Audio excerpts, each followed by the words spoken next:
약속의 말씀이라고 했잖아요.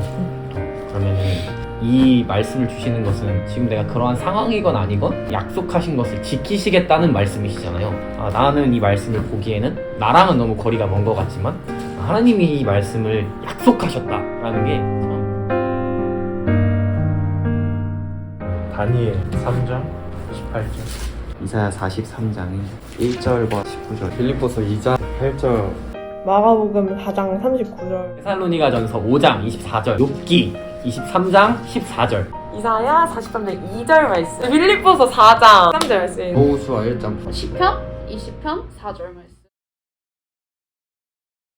제가 찬양을 이렇게 듣다가 물 가운데 있을 때라는 그 찬양을 제가 이제 새롭게 들었는데 간사님께서 말씀을 받아보라 하시면서 어떤 말씀 주시고 생각해봤는데 계속 그 찬양 계속 생각나더라고요.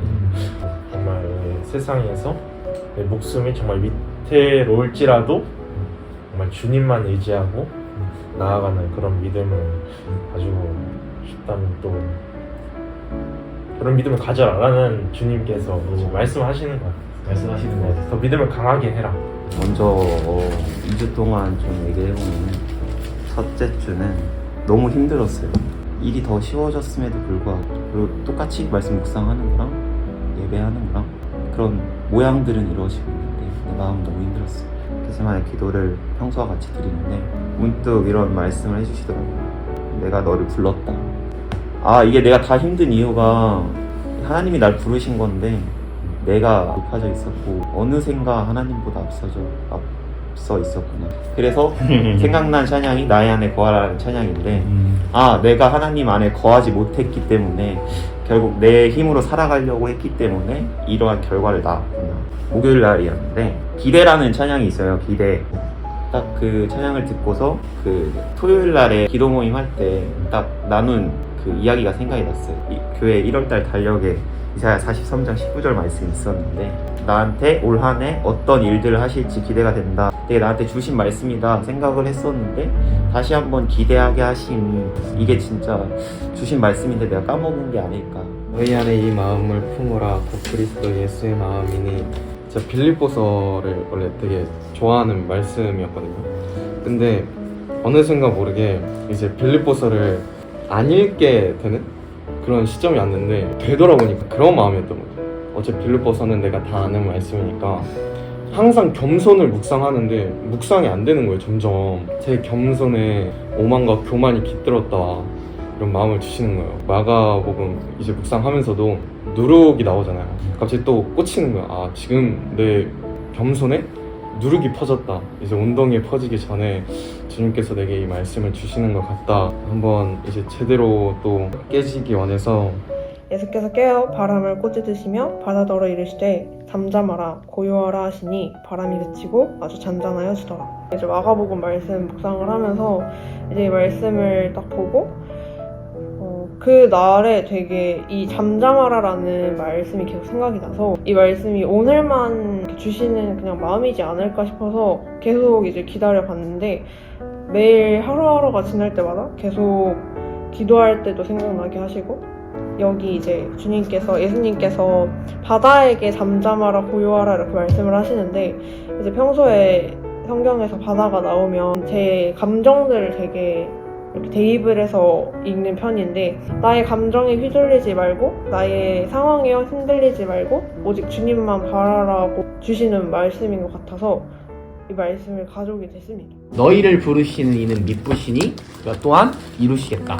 이 말씀을 받았었는데 주님이 주시는 마음은 내가 너를 통해 이룰 거야. 근데 무엇을 이루겠다는 아직 잘 모르겠어요. 그것보다는 주님이 나에게 신실하시다. 그래서 너의 어떠함과 상관없이 내가 너의 삶을 인도해 가겠다. 그러면서 이제 그 말씀을 받으면서 이 말씀이 같이 생각나는 거예요. 전 근데 이 말씀 모르거든요. 몰라요. 주님이 주신 거죠, 그냥. 그런즉 내게 작정하신 것을 이루실 것이라. 이런 일이 그에게 많이 있느니라. 약간 보충 설명하시는 느낌이었던 것 같아요. 이 말씀을 통해서 주님이 한번 작정하신 것, 주님이 이미 하시겠다고 마음 먹으신 것은 분명히 이루신다. 확신을 딱 주시는 거예요, 제 마음 가운데. 저한테는 이제 이 말씀이 사실 이 생각이 들어요. 이 올 한 해만 주신 말씀이 아닐 것 같다. 계속 내가 끝까지 붙들고 갈 말씀인 것 같다. 이 마음을 계속 주시는 것 같은데 그랬습니다. 이 말씀 말씀이 제 약속의 말씀입니다. 내가 물 가운데로 지나갈 때 내가 너와 함께할 것이라 강을 건널 때에 물이 너를 침몰하지 못할 것이며 내가 불 가운데로 지나갈 때에 타지도 아니할 것이요 불꽃이 너를 사르지도 못하리니 이 말씀입니다. 저는 성구영신 예배 드리기 전에 이렇게 잠잠히 좀 기도하는 가운데 이 말씀 딱 떠오르면서 하나님이 그냥 좀 이렇게 강권적으로 주셨던 것 같은데 결국에 하나님이 가장 중요하게 저에게 말씀하시는 거는 내가 너와 함께 할 것이라 이거인 것 같은 거예요. 그래서 하나님이 나와 함께 하시기를 원하시는구나, 함께 하시겠다고 약속하시는구나 하면서 좀 이번 연도에 내가 어떤 큰 일을 하려고 하는 게 아니라 하나님과 함께 하는 게 전부겠다. 그리고 이제 또 약속의 말씀 받아오라고 그랬잖아요. 쌤하는 때 기도하는데 하나님이 또 능력 주신 자 안에서 내가 모든 것을 할 수 있느니라 이 말씀을 주셨는데 이것도 결국에 하나님과 내가 함께 하는 게 참 중요하겠구나. 내가 모든 것을 할 수 있는데 근데 그게 내 능력으로 하는 게 아니라 주님이 내게 능력을 주시고 주님과 함께 할 때에 내가 모든 것을 할 수 있다. 내가 내게 명령한 것이 아니냐 강하고 담대하라 두려워하지 말며 놀라지 말라 내가 어디로 가든지 내 하나님 야훼가 너와 함께 하느니라 하시니라 이 말씀인데 어제 MOT 모임이 있었는데 MOT 지체가 갑자기 우리 말씀 읽어야 된다 하면서 갑자기 말씀 읽었단 말이에요. 여호수아 1장을 읽자고 하는 거예요. 1장 9절이 눈에 들어와가지고 1년을 좀 힘들게 이끄실 것 같은데 강하고 담대하라는 뜻이구나. 명령이란 말이 굉장히 와닿았던 게 내가 너에게 이르노니 말하노니 이게 아니라 명령 이게 굉장히 와닿아가지고 약간 이 부분이 굉장히 좀 와닿은 것 같아요. 사실은 기도를 해봤어요 이번 주에. 주님 저에게도 말씀을 좀 주십시오. 근데 막 뭔가 그런 마음이 드는 거야. 너에게 이미 말해주지 않았냐. 그래서 도대체 어디를 주셨지? 그 전에 막 목사님이랑 나눈 대화가 이렇게 떠오르는 거예요. 내 마음의 소원대로 허락하시고 내 모든 계획을 이루어 주시기를 원하노라. 내 마음의 소원을 이루어 주시기를 작정하셨구나. 그냥 이런 생각을 했었어요. 에스더 말씀을 읽었는데 그 죽으면 죽으리이다 그 말씀 보는데 이거 내가 약간 붙잡고 가야 될 것 같은데 말씀과 기도로 주님 앞에서 그냥 죽으면 죽으리이다 이렇게 한 해를 이렇게 계속 보내야겠구나. 그 나라와 그 의를 구할 때 하나님께서 내 마음의 소원대로 허락하시고 내 모든 계획을 이루어 주시기를 원한다 라는 그런 말씀을 이렇게 받았어요. 저는 이렇게 취했어요.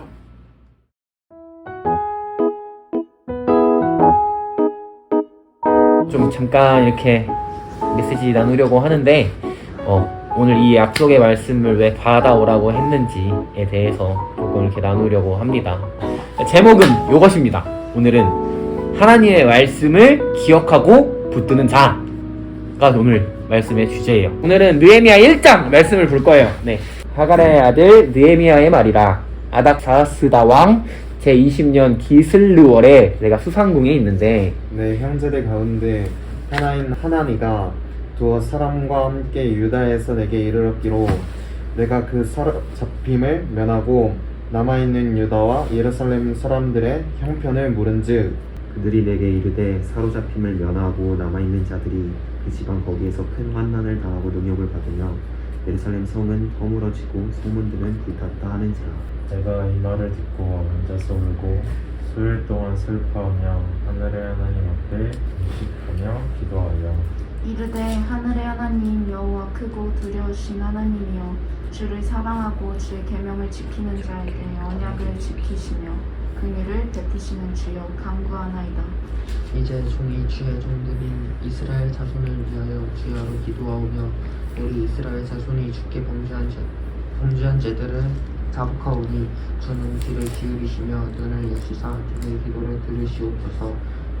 나와 내 아버지의 집이 범죄하여 주를 향하여 크게 악을 행하여 주께서 주의 종 모세에게 명령하신 계명과 율례와 규례를 지키지 아니하였나이다.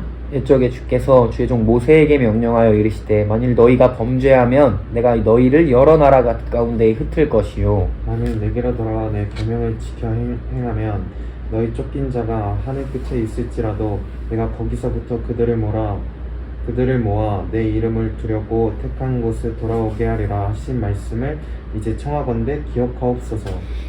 이들은 주께서 일찍이 큰 권능과 강한 손으로 구속하신 주의 종들이요 주의 백성입니다. 주여 마음이 귀를 기울이사 종이의 기도와 주의 이름을 경외하기를 기뻐하는 종들의 기도를 들으시고 오늘 종이 형통하여 이 사람 앞에서 은혜를 있게 하옵소서 하였나니 그때 내가 왕의 술관원이 되었느니라. 아멘. 느헤미야는 이스라엘 포로 귀환 시대의 인물이에요. 바벨론에 포로로 잡혀간 이스라엘 백성들은 예레미야에 나온 그 하나님의 말씀 그대로 정확하게 70년의 포로 생활이 딱 끝나게 되면서 3번에 걸쳐서 예루살렘으로 돌아오게 돼요. 이거를 포로 귀환이라고 하는 거예요. 3번의 귀환이 이루어진다 했죠. 1차 귀환은 스룹바벨과 예수아라는 사람을 통해서 성전을 재건하고 2차는 에스라 학자가 돌아와서 백성들에게 말씀을 강론하고 3차는 느헤미야가 돌아와서 성벽을 재건해요. 느헤미야는 아직 페르시아의 수상궁이라는 곳에서 형제 하나니의 말을 통해서 먼저 간 예루살렘에 대한 상황에 대해서 듣게 됩니다.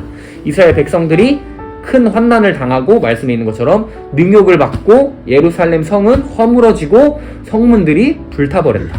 그래서 그 말을 듣자마자 느헤미야는 4절의 말씀처럼 금식하고 기도하기 시작해요. 그런데 오늘 좀 주의 깊게 살펴본 내용은 느헤미야가 뭐 금식하고 기도하는 이런 모습이 아니라 느헤미야가 한 기도의 내용이에요. 내용.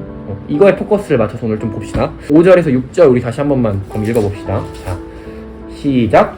이르되 하늘의 하나님 야훼 크고 두려우신 하나님이여 주를 사랑하고 주의 계명을 지키는 자에게 언약을 지키시며 긍휼을 베푸시는 주여 간구하나이다. 이제 중이 주의 종들인 이스라엘 자손을 위하여 주야로 기도하오며 우리 이스라엘 자손이 주께 범죄한 죄들을 자복하오니 주는 귀를 기울이시며 눈을 여시사 종의 기도를 들으시옵소서. 나와 내 아버지의 집이 범죄하여. 아멘.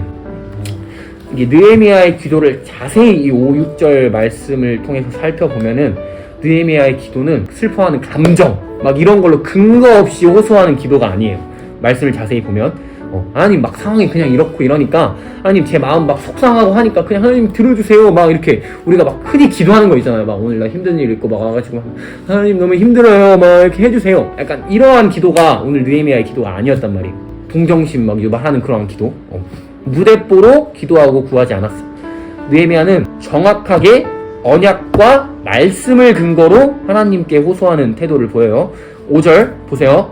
하나님이여 주를 사랑하고 주의 계명을 지키는 자에게 언약을 지키시는 주여 간구하나이다. 왜 이렇게 나아갔을까요? 느헤미야가. 그 이유는 느헤미야는 하나님이 어떠한 분이신지에 대해서 정확하게 알고 있었기 때문이에요. 하나님은 말씀하신 약속을 지키시는 분임을, 지키실 수밖에 없는 분임을, 신실하신 프로미스 키퍼. 예전에 누가 이런 말 했는데요. 하나님은 다 하실 수 있는데 하실 수 없는 한 가지가 있다. 그게 뭔지 아냐? 하면서 이렇게 물어보는 거예요. 그러니까 하나님은 뭘 못하시냐면 스스로가 말씀하고 약속하신 것을 지키지 않으실 수가 없다. 못하는 거잖아요. 그죠? 왜? 그것을 지키지 않으시면 그분의 공의와 신실하심이라는 그 속성이 깨지기 때문이에요. 맞죠? 하나님 공의롭고 신실하신데 약속을 지키시지 않아요. 그러면은 하나님 공의롭고 신실하시다고 얘기할 수가 있나요?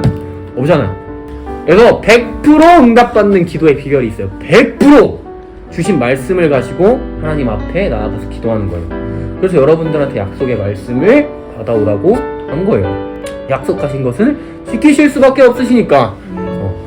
야고보서 4장 3절에 이렇게 나와 있어요. 구하여도 받지 못함은 정욕으로 쓰려고 잘못 구하기 때문이라. 이 말씀도 봐야 돼요. 하나님의 뜻이 아닌 말씀을 근거하지 않고 말씀에 위배된 기도는 다 육신, 정욕의 기도예요.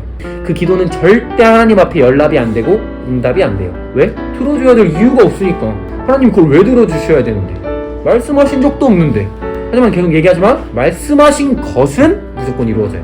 아멘. 그래서 사단은 이 말씀을 더 읽고 기억하지 못하게 계속 빼앗으려고 할 거예요. 여러분들이 말씀 묵상 안 하는 거 여러분들이 하기 싫어서 안 하는 거 같아요. 아니요. 다 은밀한 사단의 공격이라고. 여러분들이 말씀을 알면 알수록 그 힘과 능력을 알면 알수록 그것을 두고 기도하게 되면 사단의 권세가 무너지니까 철저하게 집요하게 속이고 공격을 하는 거라고요. 말씀 못 읽고 기도 못하게. 그래서 우리는 말씀을 생명처럼 붙들어야 합니다. 우리는 말씀을 얼마나 알고 있습니까? 얼마나 산호하나요? 무엇을 목적으로 두고 왜 여러분들이 매일매일 묵상을 하고 있습니까? 말씀은 분명히 이루어집니다. 여러분 이것만 기억하세요. 말씀은 분명히 이루어집니다. 네. 기억하는 자가 그 말씀을 믿고 구하면 무엇이든지 구하라. 내가 이루리라. 네, 이제 한번 기도합시다. 네.